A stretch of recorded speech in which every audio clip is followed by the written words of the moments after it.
এর আজকের এই অনুষ্ঠান মঞ্চে আমরা কৃতি গুড আফটারনুন এভরিওয়ান। আমার নাম মান্তাসা খাতুন। আমি একটি কবিতা বলতে চাই। কবিতার নাম নেমন্তন্ন। যাচ্ছ কোথা চাংড়ি পোতা, কিসের জন্য নেমন্তন্ন? বিয়ের বুঝি না বাবুজি, কিসের তবে ভোজন হবে? শুধুই ভোজন, প্রসাদ ভোজন। কেমন প্রসাদ? যা খেতে সাথ। কি খেতে চাও? ছানার পোলাও।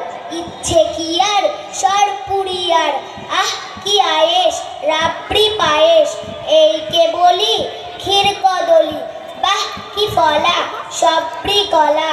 এবার থামো ফজলি আমো, আমিও যাই না মশাই। Thank you everyone. বাহ, আমরা একটু সকলের একটু সাড়া পাবো, একটু তালি দিতে হবে, একদম ঝিমিয়ে